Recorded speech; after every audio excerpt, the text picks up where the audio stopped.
আমরা রওনা হয়েছি ঢাকা টু মদিনা। সব প্রসেসিং শেষে আমাদের পানি শেষ হয়ে গিয়েছিল।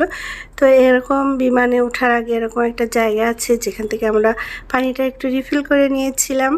আর যেহেতু জানাই ছিল বিমানে ওঠার পরে ওখানে ডিনার দিবে, পানি পাবো। তারপরেও পানি একটু ভরে নিয়েছিলাম, কেননা একটু পর পর পানি পিপাসা লাগছিল, অনেক হাঁটাহাঁটি করতে হচ্ছিল। তো যা হোক আমরা বিমানে উঠলাম, ডিনার শেষ করলাম।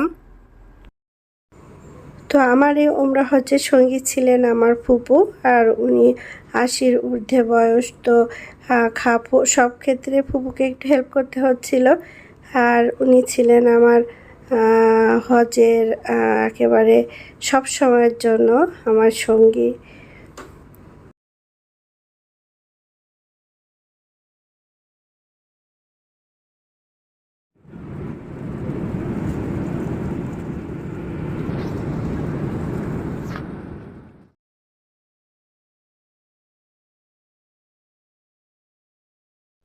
তো সারা পথ খুব এক্সাইটেড ছিলাম এবং মনের মধ্যে একটা অন্যরকম ছিল।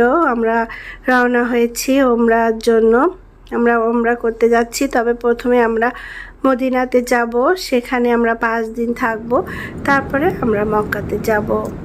তো প্লেনের ভিতরে এরকম প্লেন কত দূর, কোন পথ দিয়ে, কোন রুট দিয়ে যাচ্ছে, কিভাবে যাচ্ছে, সেটা কিন্তু আমরা স্ক্রিনে একটা ম্যাপের মতো ছিল, সেটা আমরা স্ক্রিনের মাধ্যমে দেখতে পাচ্ছিলাম। প্লেন কিংবা কত বেগে যাচ্ছে, কত উপর দিয়ে যাচ্ছে, কোথায় এখন ক্রস করছে। তো অবশেষে আমরা মদিনাতে চলে এলাম। আমরা 3:30টার মধ্যে মদিনাতে পৌঁছে গিয়েছিলাম। মদিনা এয়ারপোর্ট থেকে, ওখান থেকে আমরা বাসে করে আমরা হোটেলে গিয়েছিলাম। হোটেলে যাওয়ার পরে ওখানে সেহরি করলাম। সেহরির পরে কিছু টাইম রেস্ট করলাম, করে আমরা মসজিদে নববীতে গিয়েছিলাম। সেখানে একটু ঘুরে ফিরে দেখে মোয়াল্লাম আমাদের চারদিকে দেখিয়ে আমরা ওখানে ছিলাম। ফার্স্ট আমরা ওখানে আসরের নামাজ জামাতে পড়েছিলাম এবং ওখানে গিয়ে প্রথমে যখন আজানটা শুনলাম, একটা অন্যরকম অনুভূতি হয়েছিল।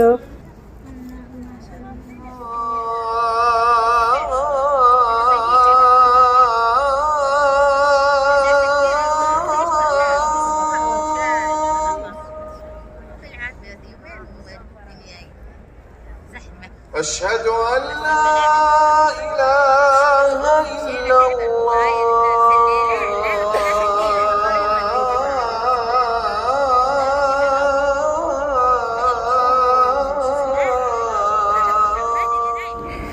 সারা দুনিয়া থেকে মানুষের আল্লাহ পাকের রহমত জায়গায় সবাই গিয়েছিলাম। নানান দেশের নানান মানুষ, একটা অবাক জায়গা, যেখানে যে জায়গায় যাওয়ার জন্য মানুষের আমার মনে হয় সারা জীবনের আশা, সারা জীবনের সঞ্চয় একটু একটু করে জমিয়ে যে যেরকম সামর্থ্য সে সেরকমভাবে যাওয়ার চেষ্টা করে, এটা আমার মনে হয়। তো আমরা গিয়েছিলাম অনেক কাঙ্ক্ষিত সেই জায়গায়। আল্লাহ পাক তৌফিক না দিলে কেউ যেতে পারে না। টাকা পয়সা সবই থাকবে, আল্লাহ পাক এত টাকা এত পয়সা, তারপরেও কিন্তু আমরা অনেকে যাই না। তো একবার গেলে আসলে বোঝা যায় যে এই জায়গাটা আমাদের বারবার যাওয়ার জায়গা। আল্লাহ পাকের কাছে সাহায্য চাই, দোয়া চাই, হেদায়েত দান চাই। আল্লাহ পাক যেন আমাদের হেদায়েত দান করেন এবং বারবার এখানে যাওয়ার তৌফিক দান করেন। তো আমরা যত সম্ভব চেষ্টা করেছিলাম ইবাদত করতে। তো আমরা আসরে নামাজ পড়ে আমরা কোরআন তেলাওয়াত করে ওখানে আমরা মাগরিবের নামাজ, ইফতারির পরে মাগরিবের নামাজ পড়লাম। তারপরে আমরা পরের দিন ভোরবেলা ফজরের নামাজ পড়ার পরে আমরা নবীজি হযরত মুহাম্মদ সাল্লাল্লাহু আলাইহি সাল্লামের রওজা মোবারক জিয়ারতে গিয়েছিলাম। এই জায়গাটায় এশারের পরে খুলে দেয় আর ফজরের পরে। তো আমরা ফজরের পরে গিয়েছিলাম। আর রিয়াজুল জান্নাতে যারা নামাজ পড়তে চান, যেতে চান, একটু ধৈর্য ধরে যোগাযোগ করে ওখানে আল্লাহ নসিবে রাখলে ওখানে গিয়ে 2 রাকাত নামাজ পড়তে হয়। আল্লাহ পাক আমাদের সবাইকে তৌফিক দান করুক, সব কিছু সহজ করে দিক আল্লাহ পাক। আমরা সব সময় ওখানে গিয়ে দোয়া চাইতে হবে যে আল্লাহ পাক যেন সহিভাবে আমরা উমরা করতে পারি বা হজ করতে পারি। সব সময় আল্লাহর কাছে সাহায্য চাইতে হবে।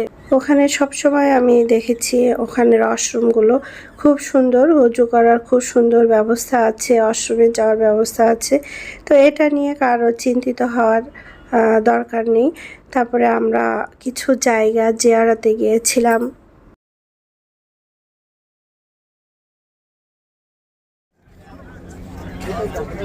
এখানে কেনাকাটার জন্য ছোট ছোট বেশ স্টল আছে, প্রয়োজনীয় জিনিস এখান থেকে কিনে নেওয়া যেতে পারে।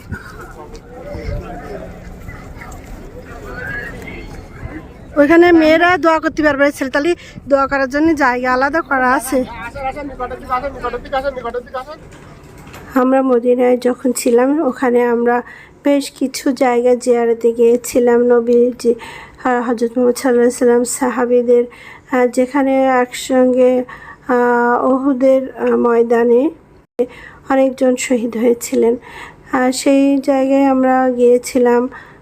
দেখলাম আসলে এইসব জায়গাগুলো গেলে বোঝা যায় যে আমরা খুবই ভালো আছি। সাহাবীরা কত কষ্ট করেছিলেন আমাদের এই ইসলাম প্রতিষ্ঠার জন্য। সুবহানাল্লাহ। আল্লাহ পাক আমাদের তৌফিক দান করুক, আমাদের হেদায়েত দান করুক। আমরা ইসলামের জন্য যেন কিছুটা করতে পারি, আল্লাহ আমাদের সেই তৌফিক দান করুক। আমরা কিছু জায়গা যেগুলো জিয়ারতের বিভিন্ন জায়গা, সেই জায়গাগুলো গিয়েছিলাম। পথে এরকম খেজুরের বাগান ছিল। চীন পাহাড়ে গিয়েছিলাম। পরের ভিডিওতে আমি আপনাদের এই দর্শনীয় প্লেসের কিছু কিছু অংশ আপনাদের সাথে শেয়ার করব ইনশাআল্লাহ। সবাই ভালো থাকবেন। পরবর্তী ভিডিও দেখার আমন্ত্রণ রইল। আল্লাহ পাক আমাদেরকে এই জায়গায় বারবার যাওয়ার তৌফিক দান করুক। আমিন।